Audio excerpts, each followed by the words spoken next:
Olá, investigadores otakus! Sejam bem-vindos ao lado sombrio da ficção e da realidade no canal Anicrime Zone, onde exploramos casos criminais intrigantes. E hoje eu trago uma dica assustadora para quem ama histórias sobrenaturais, do tipo que fazem a gente olhar para trás antes de apagar a luz.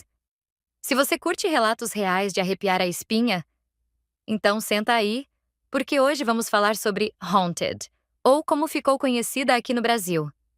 Eu vi.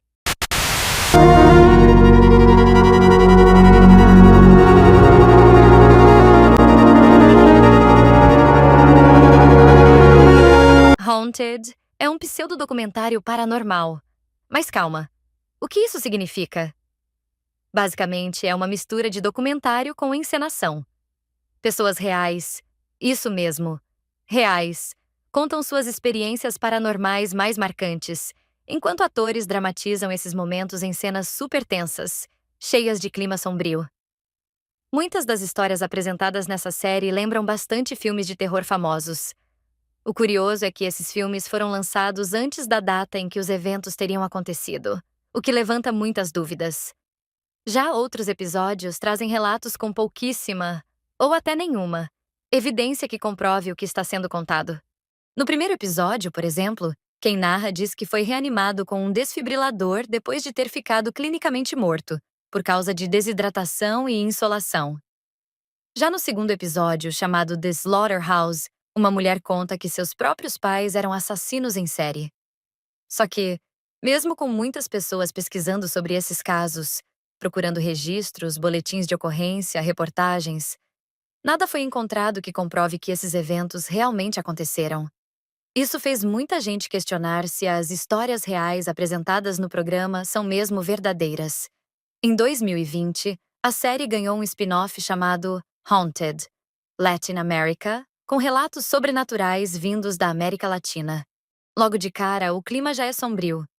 Um homem começa a relatar os eventos sobrenaturais que viveu durante a infância, numa casa marcada por violência e sofrimento. Mas o pior nem é o ambiente. É a presença que ele e os irmãos diziam ver. Uma mulher misteriosa, vestida de branco, que aparecia em momentos específicos, como se estivesse tentando avisar ou assombrar aquelas crianças. O problema é que essa presença parecia estar diretamente conectada à figura do pai, que era extremamente abusivo e assustador. O episódio mistura lembranças traumáticas com aparições sobrenaturais, o que faz a gente se perguntar: será que o fantasma era real ou uma manifestação do medo que aquelas crianças viviam? Visualmente, o episódio é muito impactante. A dramatização da mulher de branco é bem feita, cheia de tensão, e deixa aquela dúvida no ar. Era mesmo uma entidade? Ou era o próprio terror doméstico ganhando forma? O nome de outro episódio é Demon in the Dark, que em português ficou como O Espírito no Escuro. E olha, o título já dá o tom do que vem por aí. Nele, quem conta da história é uma mulher chamada Dena.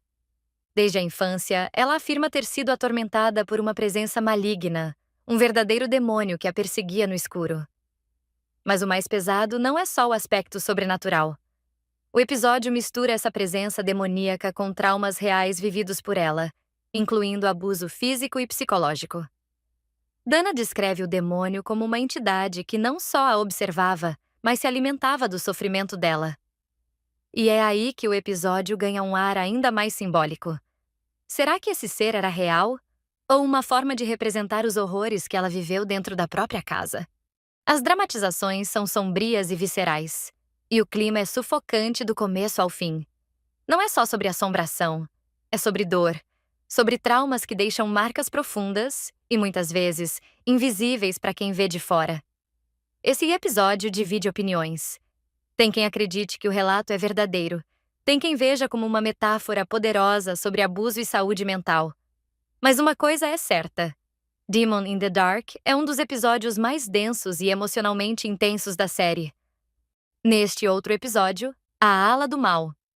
A história gira em torno de uma mulher que, anos atrás, trabalhava como técnica em uma ala psiquiátrica. E não era uma ala qualquer. Ela conta que desde o início sentia que tinha alguma coisa errada naquele lugar. Os pacientes pareciam viver em constante agonia, O ambiente era carregado e havia uma sensação constante de que algo ou alguém estava ali, observando tudo. Mas o mais assustador é que, segundo ela, existia uma presença maligna naquela ala. Uma entidade que parecia se alimentar do sofrimento dos internados. Ela relata situações bizarras, como portas que se trancavam sozinhas, sombras que se moviam, gritos que ecoavam pelos corredores mesmo quando ninguém estava lá. Com o passar do tempo, ela começou a adoecer física e mentalmente. E não era a única. Outros funcionários também apresentavam sintomas estranhos, e alguns até pediram transferência.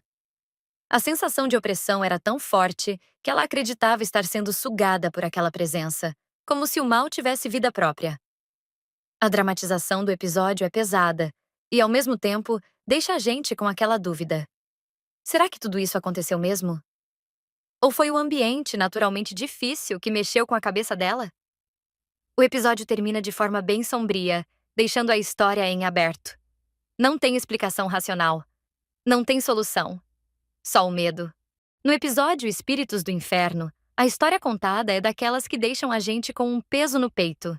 Não só pelo aspecto sobrenatural, mas também por tudo o que envolve trauma e memórias perturbadoras. A protagonista do episódio relembra momentos de sua infância em que foi forçada a viver em um porão escuro, cheio de energia pesada e assustadora. Ela descreve como ouvia vozes, sentia presenças e até via figuras bizarras que pareciam sair das sombras. Segundo ela, os espíritos do inferno viviam naquele porão e a aterrorizavam diariamente. Só que o terror não era só sobrenatural. Conforme o episódio avança, fica claro que havia também um histórico de trauma psicológico e físico dentro da própria família, o que torna a experiência ainda mais angustiante. As manifestações paranormais seriam, segundo a narradora, uma espécie de reflexo ou consequência de toda aquela dor e sofrimento vividos ali. Esse é um dos episódios que mais divide opiniões. Muita gente se pergunta: será que os espíritos que ela viu eram reais? Ou seriam uma forma do subconsciente tentar lidar com os traumas que ela sofreu na infância? Como em outros episódios da série, não há provas concretas ou documentos que confirmem os fatos. E aí fica aquela dúvida no ar. Estamos diante de um relato real de atividade sobrenatural, ou de uma metáfora dolorosa sobre abusos do passado? Seja qual for a verdade, este é um episódio que mexe com a gente, mais pelo peso emocional do que pelos sustos. Ele mistura dor, medo e espiritualidade de um jeito sombrio, que te faz refletir mesmo depois de acabar. Para finalizar, temos um dos episódios mais intensos e perturbadores de Haunted, Sins of My Father, ou Pecados do Meu Pai. Este episódio nos apresenta Christian, um jovem que, na infância, testemunhou a deterioração mental de seu pai. Agora, estudante em uma prestigiada universidade norte-americana, Christian se vê atormentado por lembranças e sensações que o fazem questionar sua própria sanidade. O pai de Christian, antes um engenheiro religioso e dedicado, começa a apresentar comportamentos estranhos. Abandona da igreja, torna-se negativo em relação ao catolicismo e, em um momento marcante, queima seu crucifixo, alegando sentir o fogo em seu próprio corpo. A situação se agrava quando ele começa a agir de forma violenta, inclusive torturando a própria mãe. Eventualmente, é encontrado pela polícia em uma floresta, exibindo força sobrenatural, o que exigiu a intervenção de 8 policiais e vários tasers para contê-lo. Christian, determinado a não seguir o mesmo caminho, foca nos estudos e ingressa em Yale. No entanto, começa a sentir que algo está tentando dominá-lo. Em um momento de desespero, corre para uma igreja, onde vomita uma cobra, que é interpretada como um espírito do anticristo. Após ser batizado, acredita-se que o espírito maligno o deixou. Este episódio levanta questões profundas sobre herança familiar, saúde mental e o sobrenatural. Será que Christian estava realmente possuído ou enfrentava uma crise psicológica? A série deixa essa interpretação em aberto, permitindo que cada espectador tire suas próprias conclusões. Se você curte esse tipo de conteúdo macabro, cheio de mistérios e reviravoltas, já deixa o like aqui no vídeo, se inscreve no canal e ativa o sininho para não perder os próximos casos sombrios. E segue lá no Instagram, @AniCrimeZone. onde eu compartilho curiosidades e muito conteúdo para vocês. Ah, e se você conhece alguém que ama histórias de terror ou true crime, compartilha esse vídeo com essa pessoa. Quem sabe ela também não entra nessa vibe com a gente. Até o próximo mistério!